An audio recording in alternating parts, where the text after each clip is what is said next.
let's start by thinking again how bad things are in Greece, and to discuss that and what we can expect in today's pre-budget report in the UK. I'm very happy to say we're joined by Professor Willem Buiter from the London School of Economics, soon to be Chief Economist at Citigroup. Thanks as ever for joining us. Talking about Greece to begin with, are we soon to see the first sovereign default of a European Union nation? Well, it's 5 minutes to midnight for Greece.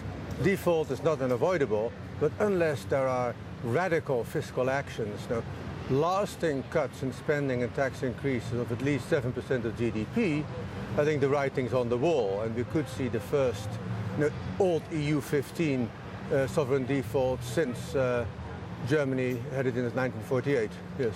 No bailout from the European Union, from the European Central Bank?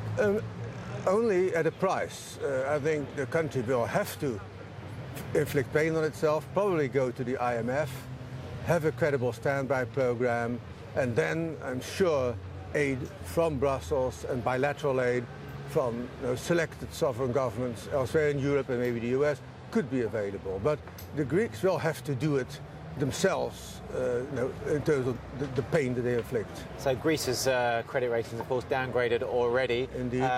UK has been told that Moody's and Fitch are both kind of keeping a close eye on things as well here in the UK. But who could be next in the European Union, do you think? Ireland, Spain? Well, the usual suspects are Greece first, because it's getting close to the BBB minus level rating for government debt. It's now a BBB plus for Fitch, and on downgrade outlook for Standard & Poor's.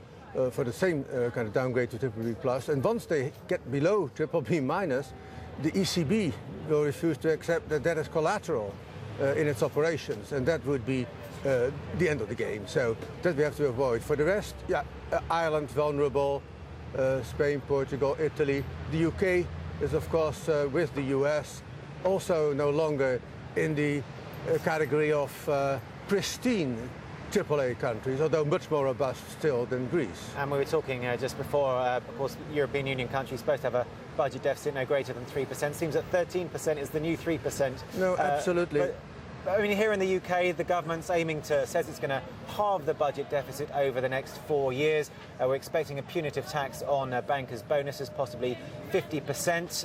Is that going to make any difference?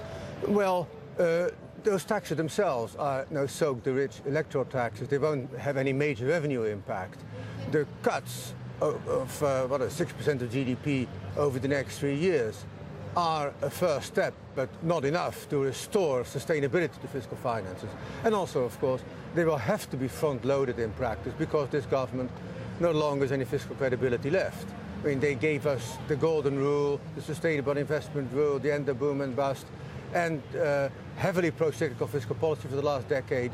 There's no credibility for future pain delivery. But opposition leader David Cameron could be our next Prime Minister. Election, of course, must be called within the next 6 months. He said that we must tackle the deficit straight away, because it's like a black cloud hanging over the UK economy. Once that's removed, once we show we're dealing with that forcefully, then it'll presage a brighter future. Investors, everyone will be much happier, and it'll be much better for the British economy. You share that view?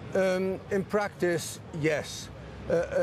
If the government had credibility, it could delay the adjustment and not put the economy into a further downward direction through spending cuts and tax increases. But this government does not have that credibility, and any future Conservative government is also untested. So I'm afraid that the only proof of the pudding that the markets will accept will be in the eating. So there will have to be at least some pain up front.